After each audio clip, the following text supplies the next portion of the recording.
ناظرین اکرام، آج کی اس معلوماتی ویڈیو میں ہم آپ کے ساتھ 11 ربیع الاول جمعہ کے مبارک دن کا ایک ایسا وظیفہ شیئر کرنے جا رہے ہیں جو کہ بہت ہی مجرب اور آسان وظیفہ ہے۔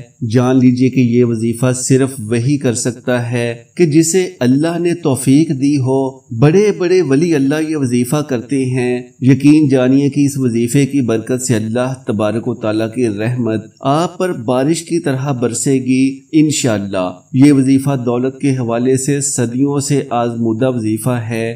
جان لیجئے کہ وہ وظیفہ یہ ہے: بسم اللہ الرحمن الرحیم۔ ناظرین اکرام، جیسا کہ ہم سب جانتے ہیں کہ ربیع الاول کا بابرکت مہینہ برکتوں اور رحمتوں سے بھرپور ہوتا ہے۔ اللہ کی رحمتیں انسانوں پر اور خاص طور سے اس شاک رسول صلی اللہ علیہ وآلہ وسلم پر موسلا دھار بارش کی طرح برستی ہیں۔ ہر طرف پیارے نبی صلی اللہ علیہ وآلہ وسلم کی ولادت کی خوشی میں جشن منائے جاتے ہیں۔ نبی صلی اللہ علیہ وآلہ وسلم کی ولادت کی خوشی میں اپنے گھروں کو، اپنے محلوں کو سجایا جاتا ہے، اور آپ صلی اللہ علیہ وآلہ وسلم کی پیدائش والے دن یعنی 12 ربیع الاول والے دن اس خوشی کا اظہار بھرپور کیا جاتا ہے۔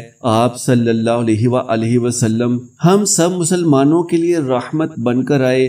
نبی صلی اللہ علیہ وآلہ وسلم نے اس دنیا میں آ کر جہالت کو ختم کر دیا، عورتوں کو ان کا حق دیا، بیٹیوں کو ان کا حق دیا، بیویوں کو ان کا حق دیا، اور راہ راست پر چلنے کی ہدایت کی، راہ راست پر چلنے کی تلقین کی۔ نہ صرف تلقین کی بلکہ آپ نے خود صراط مستقیم پر چل کر ہم تمام مسلمانوں کے لیے قیامت تک بہترین اسوہ حسنہ متعین فرما دیا۔ یہ سوال کبھی ایک مشتاق طالب علم نے امہات المومنین امیر علم و حکمت سیدہ عائشہ صدیقہ رضی اللہ تعالی عنہا سے کیا تھا: یا امہ، نبی کریم صلی اللہ علیہ وآلہ وسلم کے اسوہ حسنہ کے بارے میں کچھ بتائیے۔ جواب میں وہ ماں جس نے گھر کی چار دیواری میں رسالت صلی اللہ علیہ وآلہ وسلم کے باطن کو ہر روز یعنی اپنی آنکھوں سے دیکھ کر سمجھا تھا، مسکرائیں اور گویا ہوئیں: اما تقرأ القرآن کان خلقہ القرآن، کیا تم نے قرآن نہیں پڑھا؟ رسول اللہ صلی اللہ علیہ وآلہ وسلم کا خلق تو قرآن ہی تھا۔ یہ جملہ محض تعریف نہیں، ایک کلی اعلان ہے، جیسا کہ قرآن خود کہتا ہے: لَقَدْ كَانَ لَكُمْ فِي رَسُولِ اللَّهِ أُسْوَةٌ حَسَنَةٌ، اور دوسرے مقام پر رب کریم نے شہادت دی: وَإِنَّكَ لَعَلَىٰ خُلْقٍ عَظِيمٍ۔ گویا سیدہ عائشہ رضی اللہ تعالی عنہا نے آیتوں کے مفہوم کو ایک سطر میں یوں باندھ دیا کہ جس نے محمد عربی صلی اللہ علیہ وآلہ وسلم کو سمجھنا ہو وہ قرآن کو مجسم چلتے پھرتے دیکھے۔ صحیح مسلم کی روایات میں آتا ہے کہ ایک جویائے خیر سعد بن ہشام بن عامر علم کے ذوق میں سفر کر کے مدینہ آئے۔ پہلے بعض اکابر صحابہ سے دین کے احکام پوچھے، پھر ام المومنین سیدہ عائشہ کی خدمت میں حاضر ہوئے۔ انہوں نے نبی صلی اللہ علیہ وآلہ وسلم کے تہجد، وطر اور خانگی عبادات کے احوال بڑے وقار سے بیان کیے۔ رات کی تنہائی، خفیف کے رات بیداری کا ادب، رکت، خشوع، حتیٰ کہ آپ صلی اللہ علیہ وآلہ وسلم کی آنکھیں آنسوؤں سے تر ہو جاتی اور پاؤں مبارک میں ورم آ جاتا۔ یہ ذکر ختم ہوا تو طالب علم کے دل میں ایک اور سوال انگڑائی لینے لگا: یا امہ، آپ صلی اللہ علیہ وآلہ وسلم کا اخلاق کیسا تھا؟ تب وہی سنہرا جملہ گوہر بن کر برسا: کانا خلقہ القرآن۔ پھر یوں سمجھایا جو کچھ قرآن نے اچھا کہا وہی حضور صلی اللہ علیہ وآلہ وسلم کی روش بن گیا۔ جس سے قرآن نے روکا اس سے آپ صلی اللہ علیہ وآلہ وسلم سب سے آگے رک گئے۔ جہاں قرآن نے رحمت کا حکم دیا وہاں آپ صلی اللہ علیہ وآلہ وسلم سراسر رحمت تھے۔ جہاں عدل کا مطالبہ آیا وہاں آپ عدل کے پیکر تھے۔ خطیبانہ انداز سے دیکھیے تو اس قول میں 3 بڑی جہتیں جھلکتی ہیں۔ پہلی جہت قرآن کے ساتھ نسبت کاملہ، نبی صلی اللہ علیہ وآلہ وسلم کے ساتھ قرآن کا رشتہ کتاب اور قاری کا نہ تھا، کتاب و خلق کا تھا۔ تلاوت زبان سے ہو تو آواز بنتی ہے، مگر جب تلاوت سیرت بن جائے تو آواز اثر بن جاتی ہے۔ مکہ کی اندھیری گلیوں میں کسی کی دھاڑ نے انقلاب نہیں اٹھایا، ایک صادق و امین کی خاموش سیرت نے دل جیتے راستے ہموار کیے، اور جب حکم ملا تو زبان نے وہی بات کہی جس پر زندگی پہلے سے گواہ تھی۔ دوسری جہت رحمت کا غلیبہ۔ قرآن نے فرمایا وَمَا أَرْسَلْنَاكَ إِلَّا رَحْمَةً لِّلْعَالَمِينَ، یعنی رحمت گھر میں تھی تو عائشہ بیان کرتی ہیں کہ آپ صلی اللہ علیہ وآلہ وسلم گھر کے کام میں ہاتھ بٹاتے، کپڑوں میں پیوند لگاتے، جوتا مرمت کرتے، خادم کے ساتھ سختی نہ کرتے۔ یہی رحمت گلی میں تھی تو راستے کے کنارے بیٹھے سائل کو نظر بھر کر دیکھتے، نرم کلمہ کہتے اور حسب مقدور نوازتے۔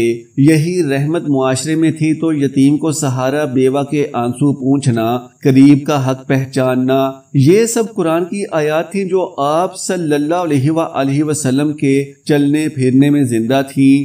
تیسری جہت عدل و امانت۔ قرآن نے کہا ان اللہ یأمر بالعدل والاحسان۔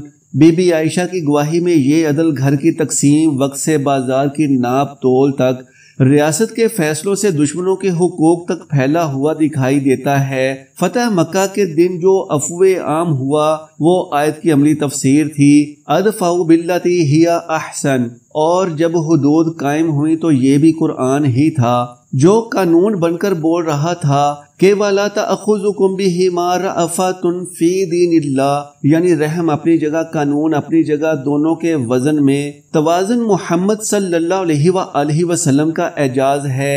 اب آئیے اس سوال کی اصل روح تک، اسوہ حسنہ کیا ہے؟ اسوہ یعنی مطابعت کا سانچہ جس میں ڈھل کر انسان کامل کے قریب ہوتا جائے۔ اما عائشہ کہتی ہیں سانچہ ڈھونڈتے ہو، قرآن دیکھو پھر نبی صلی اللہ علیہ وآلہ وسلم کو دیکھو، تمہیں معلوم ہو جائے گا کہ قرآن کیسے پڑھا جاتا ہے، زبان سے، دل سے اور زندگی سے۔ اسی لیے ایک اور روایت میں خاتون ایمان کہتی ہیں آپ صلی اللہ علیہ وآلہ وسلم جب کسی چیز پر قائم ہو جاتے تو اس پر ثبات ایسے رکھتے کہ پہاڑ شرما جائیں۔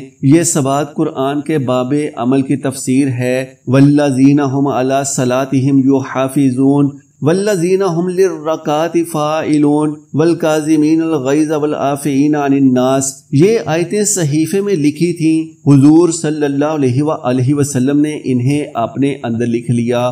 خطیب کی زبان سے ایک سوال اور ابھرتا ہے، اگر حضور صلی اللہ علیہ وآلہ وسلم کا اخلاق قرآن تھا تو ہم کہاں کھڑے ہیں؟ کیا ہمارے گھروں میں قرآن صرف طاق پر ہے یا اخلاق بن کر چلتا ہے؟ کیا ہمارے بازاروں میں قرآن لوگوں کے لیے نرم رویہ، صاف تول اور وعدے کی پاسداری بن گیا ہے؟ کیا ہمارے دروازوں پر آئے مہمان کے لیے قرآن تبسم بن جاتا ہے؟ جب کوئی کمزور ہاتھ پھیلاتا ہے تو ہمارے اندر قرآن رحم بن کر ابھرتا ہے یا سرد مہری؟ اگر ہم نے اسوہ حسنہ کو صرف نعت میں رکھا اور معاملات میں نہ اتارا تو ہم نے بی بی عائشہ کے جواب کو سنا نہیں، نظر انداز کر دیا۔ سیدہ عائشہ کا یہ قول ایک منہج ترتیب بھی بتاتا ہے۔ دیکھیے سوال و جواب کا انداز علمی ہے، لہجہ محبت کا ہے اور نتیجہ عمل کی طرف لے جانے والا۔ وہ صحابیہ جو گھر کے اندر نبی صلی اللہ علیہ وآلہ وسلم کے احوال باطن کی سب سے معتبر گواہ تھیں، انہوں نے معجزات نہیں گنوائے، اخلاق گنوائے۔ کیوں؟ اس لیے کہ معجزہ دل کو حیران کر دیتا ہے، اخلاق دل کو سنوار دیتا ہے۔ معجزہ آنکھ دیکھتی ہے، اخلاق روح دیکھتی ہے، اور جو قومی اخلاق میں نبی صلی اللہ علیہ وآلہ وسلم کو اپنا اسوہ نہ بنائے وہ معجزوں کے قصے سنا کر بھی معاشرہ نہیں سنوار سکتی۔ یہی وجہ ہے کہ جب آپ صلی اللہ علیہ وآلہ وسلم گھر میں ہوتے تو بہترین شوہر، شفیق باپ، الفت بانٹنے والے رفیق، سچ کی سب سے مضبوط آواز، جب مسجد میں ہوتے تو خشوع کا پیکر، علم کا چشمہ، صف بندی کا نظم، جب عدالت میں ہوتے تو عدل کی میزان، اور جب جنگ کے میدان میں ہوتے تو حکمت و جرت کی جامع تصویر، مگر ہر مقام پر قرآن کی حد سے آگے نہیں۔ اسی کی سنت کے اندر بی بی عائشہ کا ایک اور ارشاد ہے کہ اگر دو کاموں میں اختیار ہوتا تو آپ صلی اللہ علیہ وآلہ وسلم آسان تر اختیار فرماتے، بشرطے کہ اس میں گناہ نہ ہو۔ یہ بھی قرآن ہے،